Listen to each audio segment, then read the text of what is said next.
is The Adventure of the Empty House.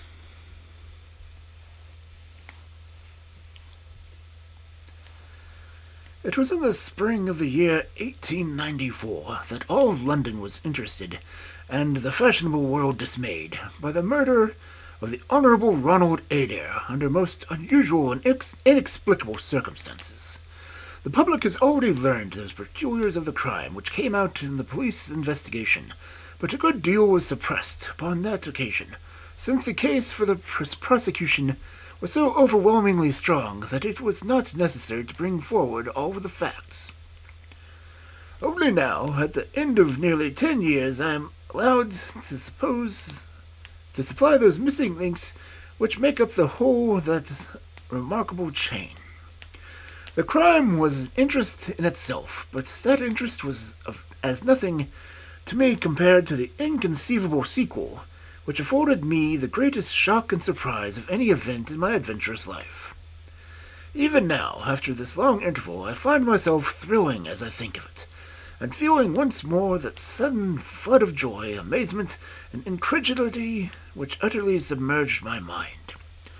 Let me say to the public, which has shown some interest in those glimpses which I have occasionally given them of my thoughts and actions of the very remarkable man, that they are not to blame me if I have not shared my knowledge of them, for I should have considered it my first duty to have done so had I not been barred by a positive prohibition from his own lips, which was only withdrawn upon the 3rd of last month. It can be imagined that my close intimacy with Sherlock Holmes had interested me deeply in crime, and that after his disappearance I had never failed to read with care the various problems which came before the public, and I even attempted more than once for my own private satisfaction to employ his methods in their solution, though with indifferent success. There was none, however, which appealed to me like this tragedy of Ronald Adair. As I read the evidence at the inquest which led up to the verdict of willful murder against some person or persons unknown, I realized more clearly than I had ever done the loss which the community had sustained by the death of Sherlock Holmes. There were points about the strange business which would, I was sure, have especially appealed to him, and the effort of the police would have been supplemented, or some probably anticipated, by the trained observation and the alert mind of the first criminal agent in Europe. All day, as I drove upon my round, I turned over the case in my mind, and found no explanation which appeared to me to be adequate. At the risk of telling a twice-told tale, I will recapitulate the facts as they were known to the public at the conclusion of the inquest. The Honourable Ronald Adair was the second son of the Earl of Maynooth, at that time governor of one of the Australian colonies. Adair's mother had returned from Australia to undergo the operation of a cataract, for she, for her son Ronald, and her daughter Hilda, were living together at 427 Park Lane. The youth moved in the best society, had, so far as known, no enemies, and no particular vices. He had been engaged to Miss Edith Woodley of Castars, but the engagement had been broken off by a mutual consent some months before, and there was no sign that it had left any very profound feeling behind it. For the rest of the man's life moved in a narrow and conventional circle, for his habits were quiet and his nature unemotional. Yet it was upon this easy-going young aristocrat that death came in the most strange and unexpected form between the hours of 10 and 11:20 on the night of March 30th, 1894. Ronald Adair was fond of cards, playing continually, but never for much stakes as would hurt him. He was a member of the Baldwin, the Cavendish, and the Bagatelle card clubs. It was shown that after dinner on the day of his death he had played in a rubber of wits at the later club. He had also played there in the afternoon. The evidence of those who had played with him, Mr. Murray, Sir John Hardy, and Colonel Moran, showed that the game was whist, and that there was a fairly equal fall of the cards. Adair might have lost £5, but not one more. His fortune was a considerable one, and such a loss could not in any way affect him. He had played nearly every day at one club or other, but he was a cautious player, and usually rose a winner. It came out in evidence that in partnership with Colonel Moran he had actually won as much as £420 in a sitting some weeks before the Godfrey Minor and Lord Ballamore. So much for his recent history as it came out in the inquest. On the evening of the crime, he returned from the club exactly at 10. His mother and sister were out spending the evening with a relation. The servant disposed that she heard him enter the front room on the second floor, generally used as his sitting room. She had lit a fire, and it was smoked, and opened the window. No sound was heard from the room until 11:20, the hour of the return of Lady Martooth and her daughter. Desiring to say good night, she attempted to enter her son's room. The door was locked on the inside, and no answer could be got from the cries and knocking. The unfortunate young man was found lying near the table. His head had been horribly mutilated by an expanding revolver bullet, but no weapon of any sort was to be found in the room. On the table lay 2 banknotes, one for £10 each, and £17, 10 in silver and gold. The money arranged in little piles of varying amount. There were some figures also upon a sheet of paper with the names of some club friends opposite to them, from which it was conjectured that before his death he was endeavouring to make out his losses or winnings at cards. A minute examination of the circumstances served only to make the case more complex. In the first place, no reason could be given why the young man should have fastened the door upon the inside.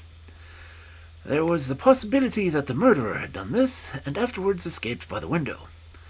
The drop was at least 20 feet, however, and the bed of crocuses in full bloom lay beneath. Neither the flowers nor the earth showed any sign of having been disturbed, nor were there any marks upon the narrow strip of grass which separated the house from the road. Apparently, therefore, it was a young man himself who had fastened the door. But how did he come by his death? No one could have climbed up the window without leaving traces. Suppose a man had fired through the window. It would indeed be a remarkable shot who could with a revolver inflict so deadly a wound. Again, Park Lane is a frequented thoroughfare, and there is a cab stand within 100 yards of the house. No one had heard a shot, and yet there was the dead man, with the revolver bullet which had been mushroomed out, and soft-nosed bullets and so inflicted a wound which must have caused instantaneous death.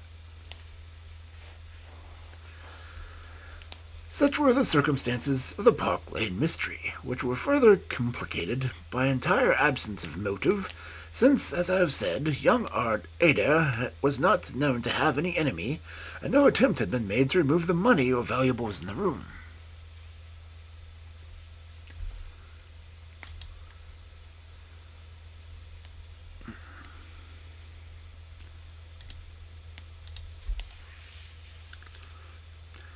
All day I turned these facts over in my mind, endeavoring to hit upon some theory which could reconcile them all, and to find that line of least resistance which my poor friend had declared to be the starting point of every investigation. I confess that I made little progress. In the evening I strolled across the park, and found myself at 6 o'clock at the Oxford Street end of Park Lane. A group of loafers upon the pavement, all staring up at a particular window, directed me to the house which I had come to see.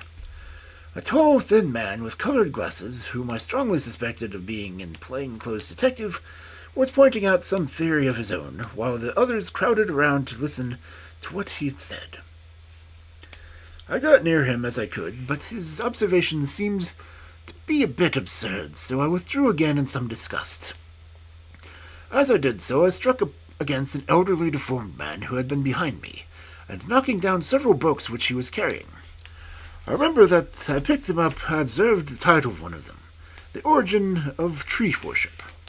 and it struck me that the fellow must be some poor bibliophile who, either as a trade or as a hobby, was a collector of obscure volumes. I endeavored to apologize for the accident, but it was evident that these books which I had so unfortunately maltreated were very precious objects in the eyes of their owner. With a snarl of contempt he turned upon his heel, and I saw his curved back and white whiskers disappear among the throng. My observations of number 427 Park Lane did little to clear up the problem which I was interested. The house was separated from the street by a low wall and railing, the whole not more than 5 feet high. It was perfectly easy, therefore, for anyone to get into the garden, but the window was entirely inaccessible, since there was no water pipe or anything which could help the most active man to climb it. More puzzled than ever, I retraced my steps to Kensington. I had not been in my study 5 minutes when the maid entered and said that the person desired to see me. My astonishment, it was none other than my strange old book collector, his sharp, wizened face peering out from the frame of white hair, and his precious volumes, a dozen of them at least, wedged under his right arm. "Are you surprised to see me, sir?" he said in a strange, croaking voice. I acknowledged that I was. "Well, I'm got a conscience, sir, and when I chanced to see you go into this house, as I came hobbling after you, I thought to myself, I will just step in and see what kind of gentleman, and tell him that if I was a bit gruff in my manner, there was no harm meant, and that I am much obliged to him picking up my books." "You make too much of a trifle," said I. "May I ask how you knew who I was?" "Well, sir, if it isn't too great a liberty, I am a neighbor of yours. You'll find my little bookshop at the corner of Church Street, and very happy to see you, I am sure. Maybe you collect yourself, sir. Here's British Birds, and Catullus, and the Holy War, a bargain every one of them. With 5 volumes you can just fill that gap on the second shelf. It looks untidy, does it not, sir?" I moved my head to look at the cabinet behind me. When I turned again, Sherlock Holmes was standing smiling at me across my study table. I rose to my feet, stared at him for a few seconds in utter amazement, and then it appears that I must have fainted for the first and the last time of my life. Certainly a grey mist swirled before my eyes, and when I cleared, I found my cauldrons done, and a tingling aftertaste of brandy upon my lips. Holmes was standing over my chair, his flask in his hand. "My dear Watson," said the well-remembered voice, "I owe you 1,000 apologies. I had no idea you would be so affected." I gripped him by the arm. "Holmes," I cried, "is it really you? Can it indeed be that you are alive? It is possible that you succeeded in climbing out of that awful abyss." "Wait a moment," said he. "Are you sure that you are really fit to discuss things? I have given you the serious shock of the unnecessarily dramatic reappearance." "I'm all right. But indeed, Holmes, I can hardly believe my eyes. Good heavens, to think that you of all men, should be standing here in my study." Again I gripped him by the sleeve, and felt his thin, sinewy arm beneath it. "Well, you're not a spirit, anyhow," I said. "My dear chap, I'm overjoyed to see you. Sit down and tell me how you came out alive from that dreadful chasm." He sat opposite of me and lit a cigarette in his old, nonchalant manner. He was dressed in his seedy frock-coat of the book merchant, but the rest of that individual lay in a pile of white hair and old books upon the table. Holmes looked even thinner and keener than that of old, and there was a dead-white tinge to his aquiline face, which told me that his life recently had not been a healthy one. "I'm glad to stretch myself, Watson," he said. "It is no joke when a tall man has to take a foot off his stature for several hours on end. Now, my dear fellow, in the matter of these explanations we have, if I may ask you for your cooperation, hard and dangerous night's work is in front of us. Perhaps it would be better if I gave you the account of the whole situation when that work is finished." "I am full of curiosity. I should much prefer to hear now." "You'll come with me tonight?" When you like and where you like. This is indeed like the old days. We shall have time for a mouthful of dinner before we need to go. Well then, about that chasm. I had no serious difficulty in getting out of it, for the very simple reason that I was never in it. You never were in it? No, Watson, I was never in it. My note here was undoubtedly genuine. I had little doubts that I had come to the end of my career when I perceived for the somewhat sinister figure of the late Professor Moriarty standing upon the narrow pathway which led to safety. I need an inexplicable purpose in his grey eyes. I exchanged some remarks with him, therefore, and obtained his courteous permission to write a short note which you received afterwards. I left it in my cigarette box with my stick, and I walked along the pathway, Moriarty still at my heels. When I reached the end, I stood at bay. He drew no weapon, but he rushed at me and threw his long arm about me. He knew this was his own game was up, and was only anxious to revenge himself upon me. We tottered together on the brink of the fall. I have some knowledge, however, of Baritsu, or the Japanese system of wrestling, which has more than once been very useful to me. I slipped through his grasp, and he, with a horrible scream, kicked madly for a few seconds, and clawed the air with both his hands. But for all his efforts, he could not get his balance, and over he went. With my face over the brink, I saw him fall for a long way. Then he struck a rock, bounded off, and splashed into the water. I listened with amazement to this explanation which Holmes delivered between the puffs of his cigarette. "But the tracks," I cried. "I saw with my own eyes that 2 went up the path and none returned." I came about in this way. The instant that the professor had disappeared, it struck me that what a really extraordinary lucky chance fate had placed in my way. I knew that Moriarty was not the only man who had sworn my death. There were at least 3 others who desired vengeance upon me, and would only be increased by their death of their leader. They were all very dangerous men.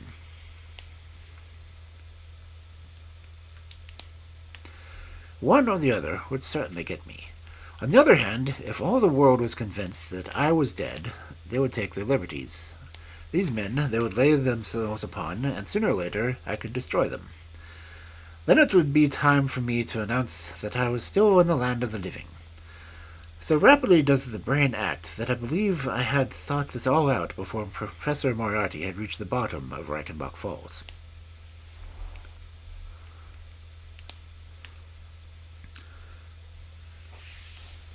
I stood up and examined the rocky wall behind me. In your picturesque account of the matter, which I read with great interest some months later, you assert that the wall was sheer. That was not literally true. A few small footholds presented themselves, and there was some indication of a ledge. The cliff was so high that to climb it was all an obvious impossibility, and it was equally impossible to make my way along the wet path without leaving some tracks. I might, it was true, have reversed my foot, as I have done on similar occasions, but the sight of 3 sets of tracks in one direction would certainly have suggested a deception. On the whole, then, it was best that I should climb the rocks. It was not a pleasant business, Watson. The fall roared beneath me.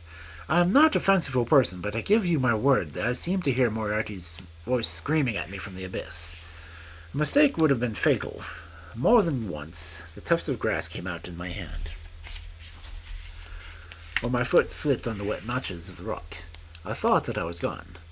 But I struggled upwards, and at last I reached the ledge several feet deep and covered with soft green moss, where I could lie unseen in the most perfect comfort. There I was stretched when you, my dear Watson, and all your following were investigating, in the most sympathetic and ineffectual manner, the circumstances of my death. At last, when you had all formed your inevitable and totally erroneous conclusions, I departed for the hotel, and I was left alone. I had imagined that I had reached the end of my adventures, but a very unexpected occurrence showed me that there were surprises still in store for me.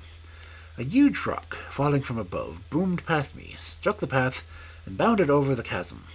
For an instant I thought that it was an accident, But a moment later, looking up, I saw a man's head against the darkening sky, and another stone struck the very ledge upon which I was stretched, within a foot of my head.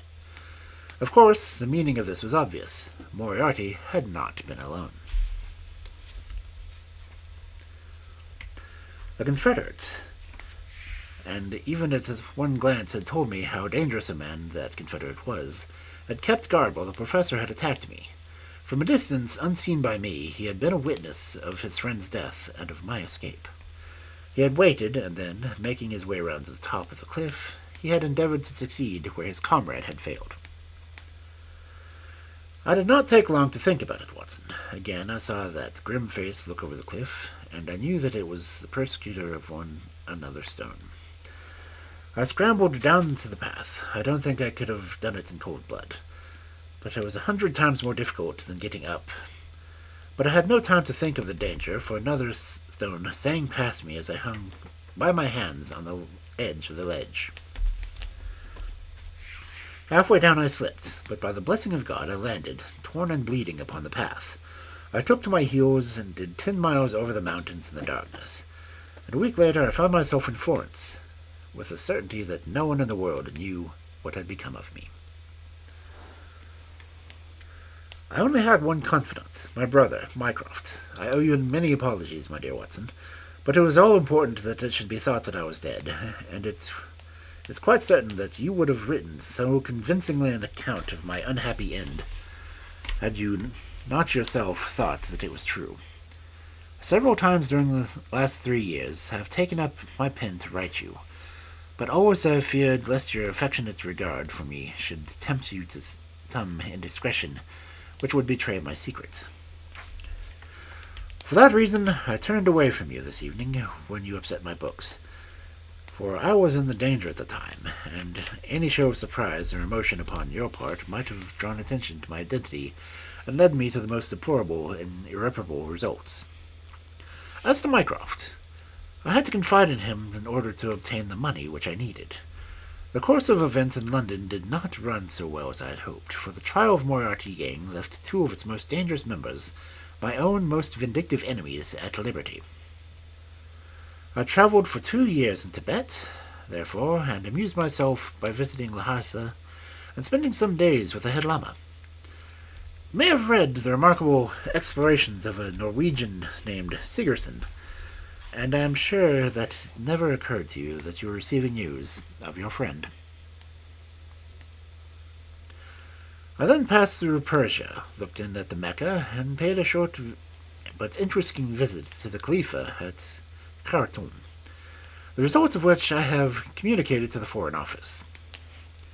Returning to France, I spent some months in research into the coal tar derivatives, which I conducted in the laboratory at Montpellier, in the south of France. Having concluded this to my satisfaction, and learning that only one of my enemies was now left in London, I was about to return when my movements were hastened by the news of this very remarkable Park Lane mystery, which not only appealed to me by its own merits, but which seemed to offer the most particular personal opportunities.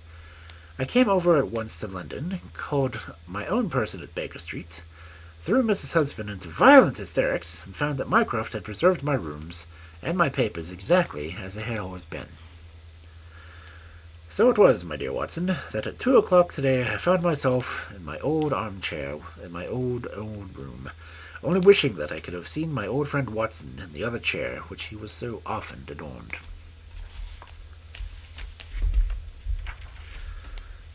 Such was a remarkable narrative to which I listened on that April evening, a narrative which would have been utterly incredible to me had it not been confirmed by the actual sight of the tall, sparse figure and the keen, eager face which I had never thought to see again.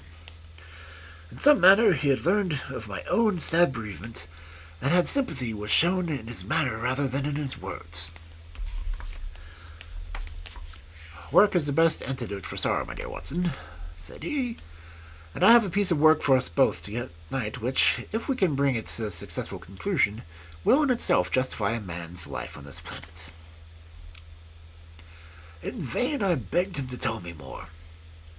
"You will hear more and see enough before morning," he answered. We have 3 years of the past to discuss. Let us suffice the half-time past 9. When we start on the notable adventure of the empty house.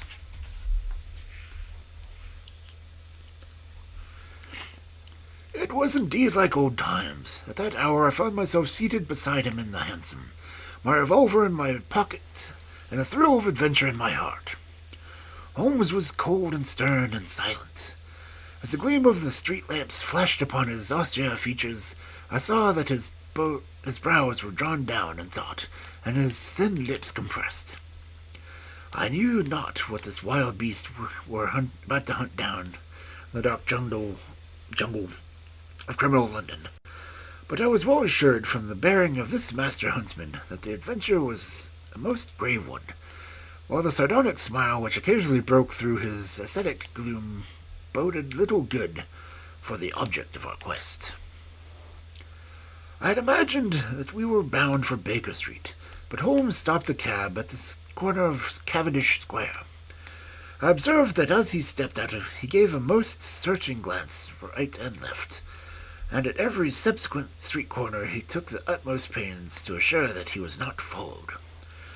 Our route was certainly a singular one. Holmes' knowledge of the byways of London was extraordinary, and on this occasion he passed rapidly and with an assured step through a network of mews and stables, the very existence of which I had never known. We emerged at last into a small road lined with old gloomy houses, which led us into Manchester Street, and so to Blandford Street.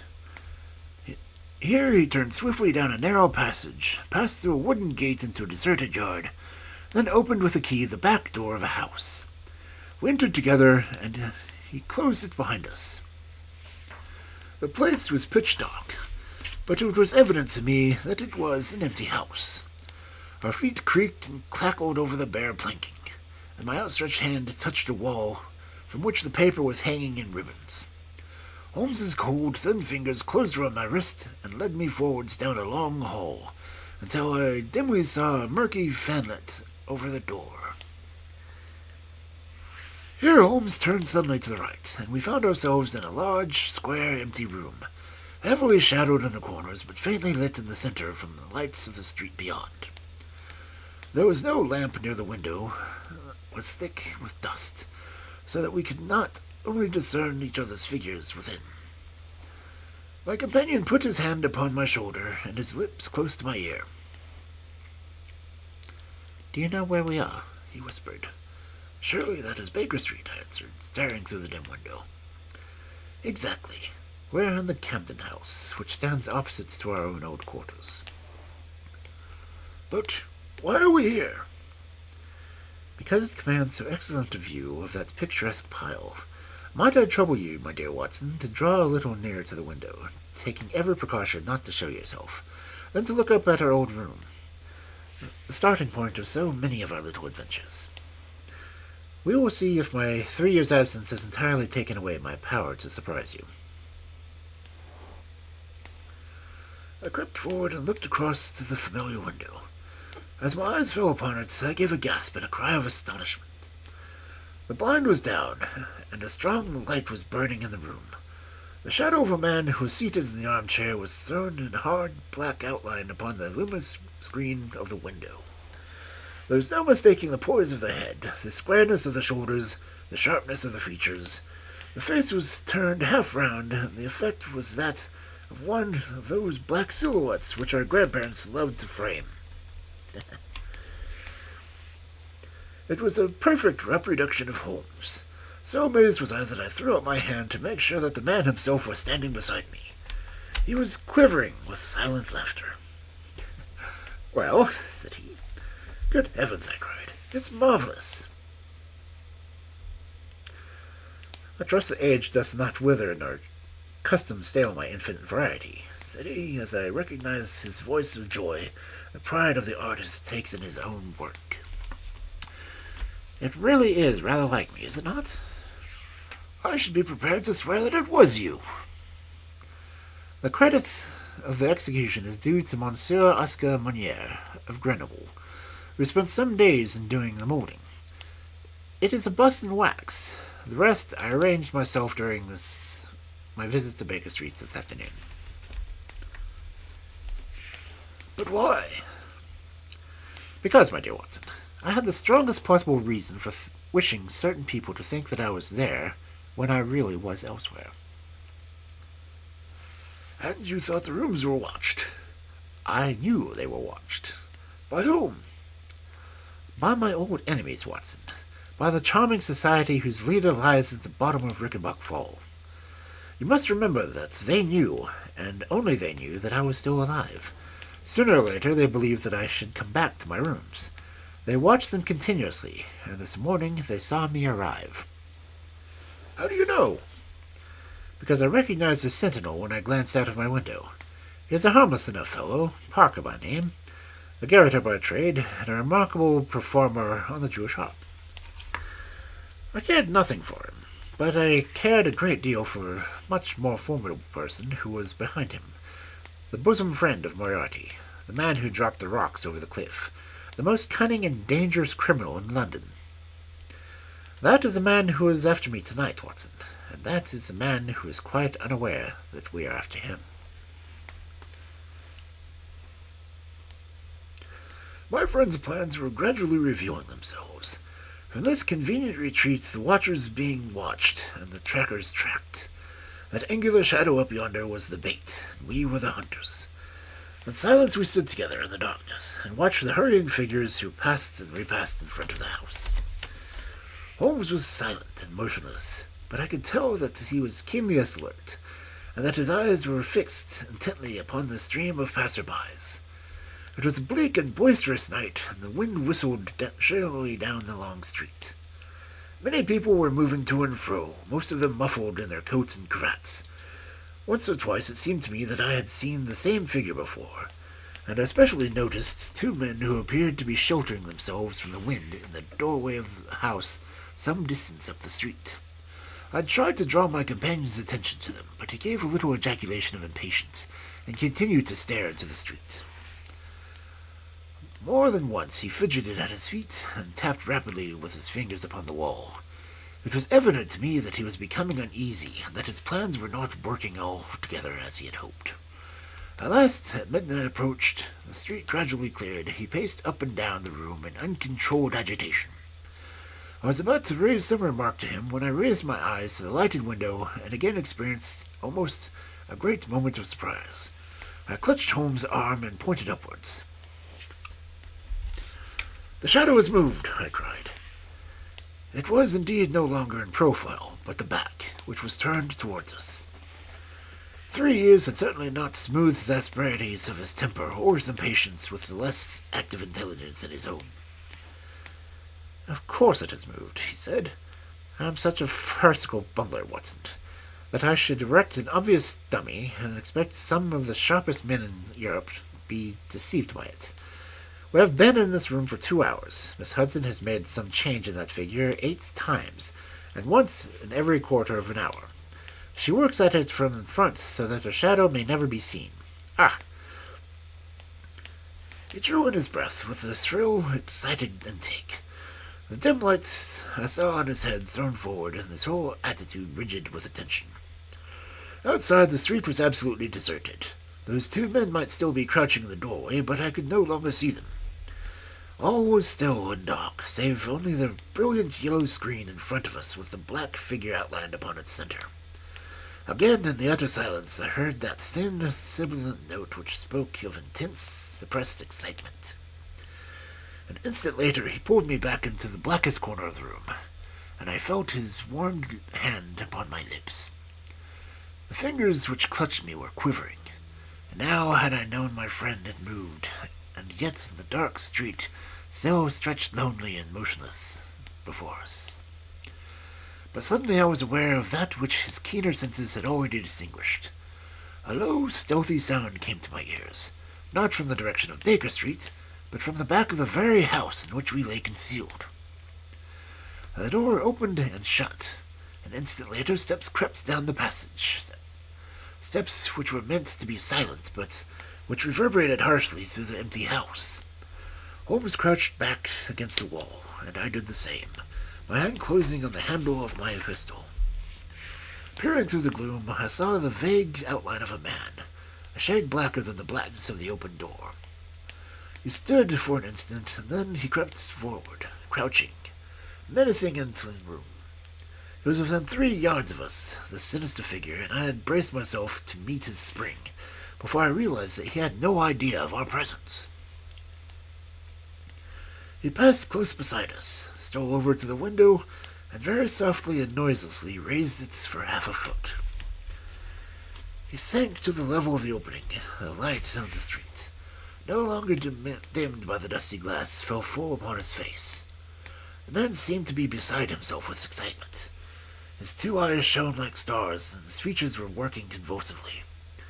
He was an elderly man, with a thin, projecting nose, a high, bald forehead, and huge, grizzled mustache. An upper bat was pushed to the back of his head, and he was evening dress, shirt front gleamed out through his open overcoat. His face was gaunt and swarthy, scored with deep, savage lines. In his hand he carried what appeared to be a stick, but that he laid it down on the floor it gave a metallic clang. Then from his pocket of his overcoat he drew a bulky object, and he busied himself with some task which ended with a loud, sharp click, as if a spring or a bolt had fallen into place. Still kneeling upon the floor, he bent forward, and still threw all his weight and strength upon some lever, with the same result that came a long, whirling, grinding noise, ending once more in a powerful click. He straightened himself then, and I saw that he had held in his hand some sort of gun with a curiously misshapen butt. He opened it at the breech and put something in, and then he snapped the breech block. Then, crouching down, he rested the end of the barrel upon the ledge of the open window, and I saw his long mustache droop over the stock, and his eye gleam as it peered along the sights. I heard a little sigh of satisfaction as he cuddled the butt again to his shoulder, and I saw the amazing target, the black man on the yellow ground, standing clear at the end of his foresight. In an instant he was rigid and motionless. Then his finger tightened on the trigger. There was a strange, loud whiz and a long, silvery tinkle of broken glass. At that instant, Holmes sprang like a tiger on the marksman's back and hurled him flat down on his face. He was up again at the moment, and in convulsive strength he had seized Holmes by the throat, but I struck him on the head with the butt of my revolver, and he dropped again to the floor. I fell upon him, and as I held him, my comrade threw a shrill call and whistle. There was a clatter of running feet upon the pavement, and 2 policemen in uniform, one with plain-clothes detective, rushed through the front entrance and into the room. "That you, Lestrade?" said Holmes. "Yes, Mr. Holmes. I took the job myself. It's good to see you back in London, sir." "I think you want a little unofficial help. These undetected murders in 1 year won't do, Lestrade. But you handled the Mosley mystery with less than usual, so that's to say you handled it fairly well." We had risen to our feet, our prisoner breathing hard, with a stalwart constable on either side of him. Already a few loiterers had begun to collect on the street. Holmes stepped up to the window, closed it, and dropped the blinds. Lestrade had produced 2 candles, and the policemen had uncovered their lanterns.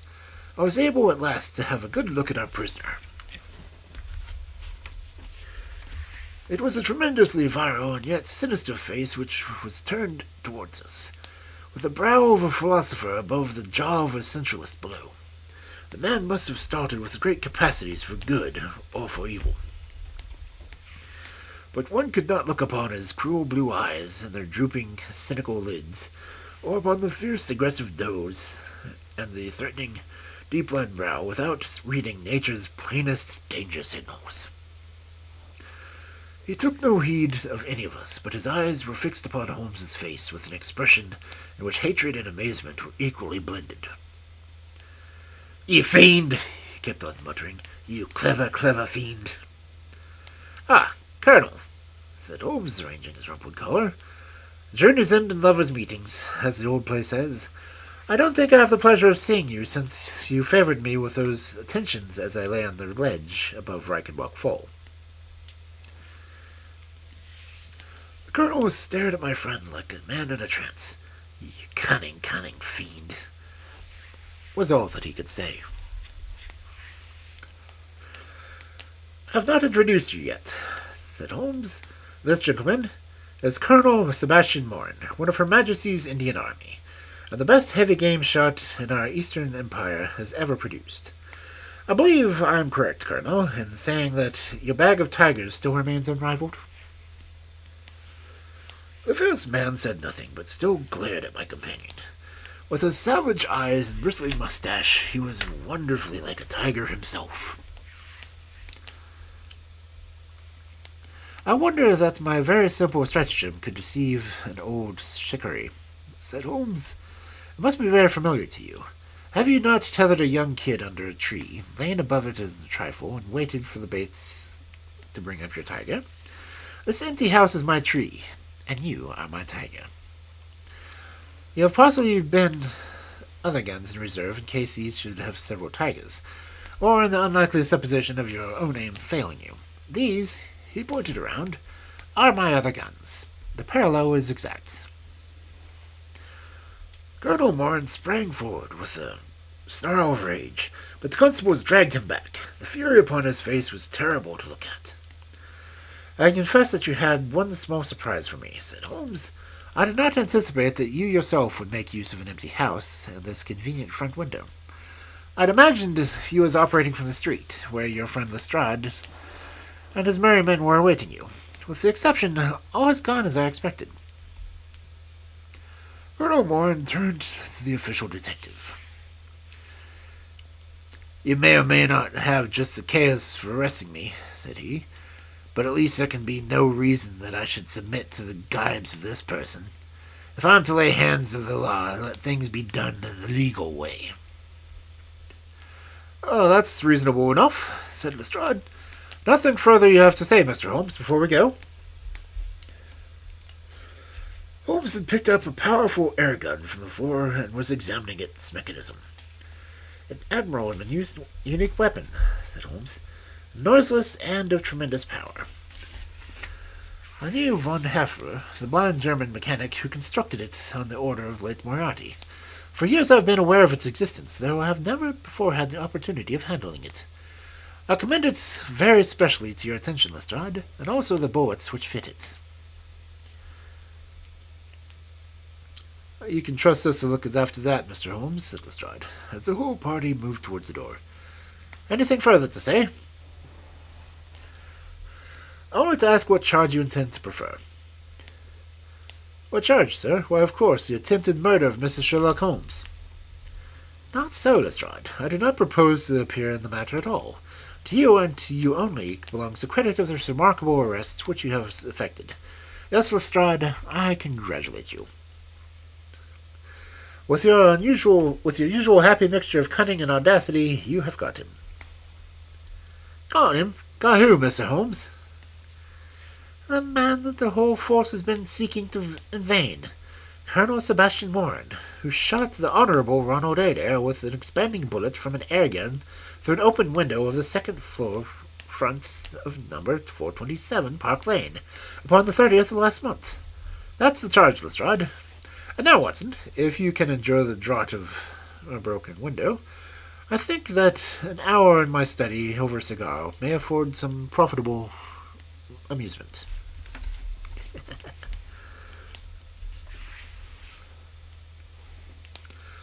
Our old chambers had been left unchanged through the supervision of Mycroft Holmes and the immediate care of Mrs. Hudson.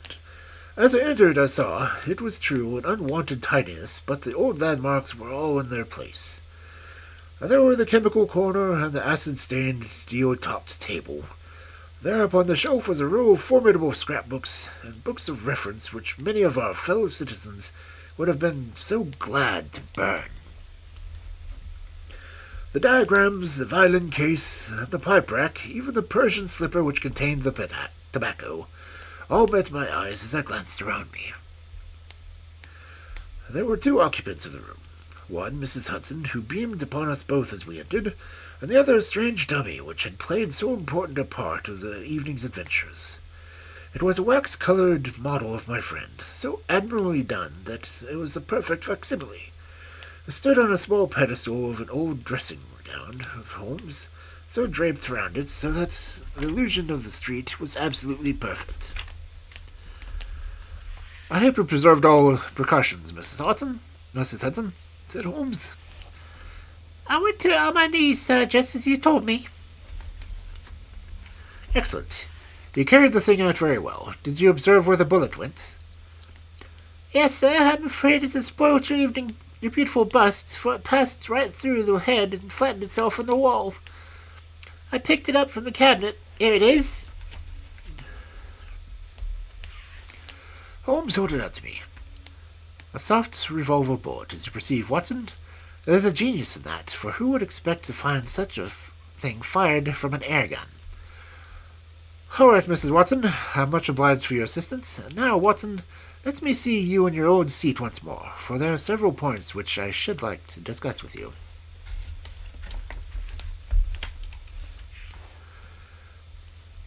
He had thrown off the seedy frock coat and he was as Holmes of old in the mouse-colored dressing gown which he took from his effigy. "Old Shikari's nerves have got long their steadiness, nor his eyes their keenness," he said with a laugh, as he inspected the shattered forehead of his bust.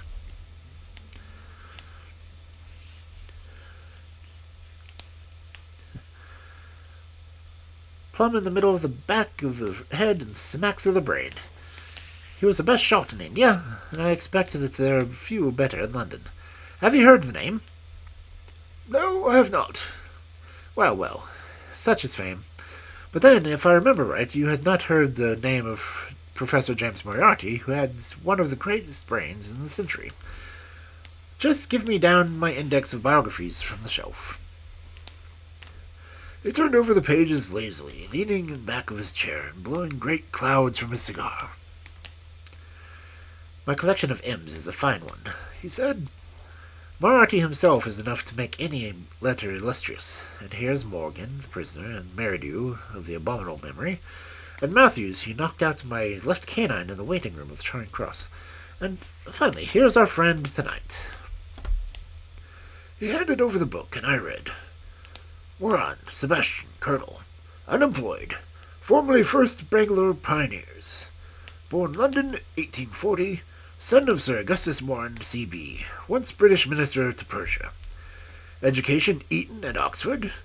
Served in Jawaki campaign, Afghan campaign, Charasab dispatches, Shirpur and Kabul. Author of Heavy Game of the Western Himalayas, 1881.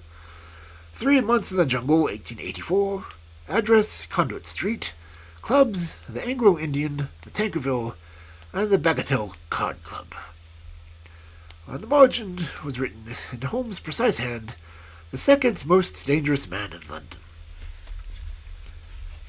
"This is astonishing," said I, as I handed back the volume. "The man's career is that of an honorable soldier." "It is true," Holmes exclaimed.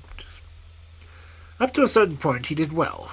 He was always there with a man of iron nerve, and the story is still told in India that he crawled down a drain after a wounded man eating tiger.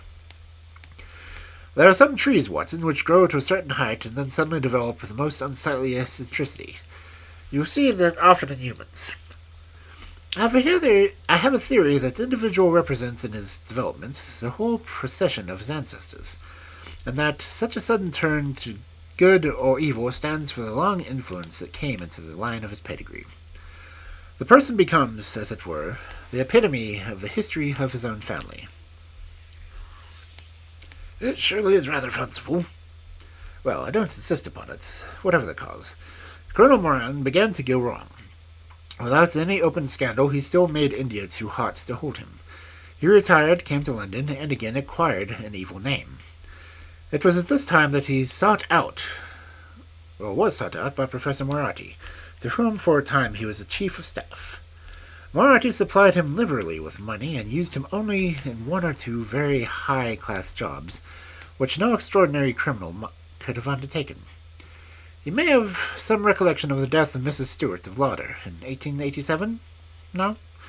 Well, I am sure Moran was at the bottom of it, but nothing could be proved. So cleverly was the Colonel concealment that even when Moriarty gang was broken up, he could not incriminate him. You remember that date, when I called upon you in your rooms, and how I put up the shutters in fear of air guns? No doubt you thought me fanciful. I knew exactly what I was doing it for. I knew the existence of this remarkable gun, and knew also that one of the best shots in the world would be behind it. When we were in Switzerland, he followed us with Moriarty. It was undoubtedly he who gave me the evil 5 minutes of Reckenbeck Ledge. You may remember that I read the papers with some attention in my sojourn in France, on the lookout for any chance of him lying in the heels. So long was he free of London that my life would really not have been worth living. Night and day the shadow would have been over me, and sooner or later his chance must have come. What could I do? I could not shoot him at sight, or I should myself be in the dock. There was no use appealing to the magistrate. They could not interfere with the strength of what would appear to be a wild suspicion.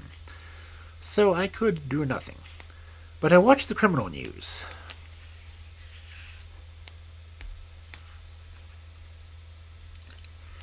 Knowing that sooner or later I should get him. Then came the death of Ronald Adair. My chance had come at last. Knowing what I did, it was certain that Colonel Moran had done it. Had he played the cards with the lad, he had followed him home from the club, he had shot him through the open window. There was no doubt of it. The bullets alone are enough to put his head in the noose. I came over at once, and I had seen by the sentinel who would, I knew, discreet the colonel's attention for my presence. He could not fail to connect the sudden return with his crime, and to be terribly alarmed. I was sure that he would make an attempt to get me out of the way at once, and would bring round his murderous weapon for that purpose. I left him an excellent mark on the window, and, having warned the police that they might be needed— by the way, Watson, you spotted the presence in the doorway of the unerring accuracy— I took up what seemed to be a judicious post, what seemed to me to be for observation, never dreaming that he would choose the same spot for his attack. Now, my dear Watson, does anything remain for me to explain? Yes, said I. You have not made it clear what was Colonel Moran's motive for murdering the Honourable Ronald Adair. Ah, my dear Watson, there we come into those realms of conjecture where the most logical mind may be at fault. Each may form his own hypothesis upon the present evidence, and yours is likely to be as correct as mine. You have formed one, then? I think that it is not difficult to explain the facts. It came out that the evidence that Colonel Moran and young Adair had between them won a considerable amount of money. Now, Moran undoubtedly played foul, for that I have been long aware. I believe that on the day of the murder Adair had discovered that Moran was cheating.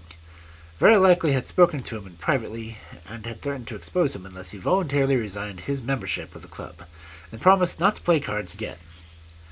It is unlikely that a youngster like Adair would at once make a hideous scandal by exposing a well-known man such as the older than himself. Probably he acted as I suggest. The conclusion from his clubs would mean ruin for Moran, who lived by his ill-gotten card games. He therefore murdered Adair, who at the time was endeavoring to work out how much money he should himself return, since he could not profit by his partner's foul play. He locked the door, lest the lady should surprise him and insist upon knowing what he was doing with these names and coins. Will it pass? I have no doubt that you have hit upon the truth. It will be verified or disproved at the trial. Meanwhile, come what may, Colonel Moran will trouble us no more. The famous air gun of Von Herder will embellish the Scotland Yard Museum, and once again, Mr. Sherlock Holmes is free to devote his life to examining those interesting little problems which complex life of London so plentifully presents.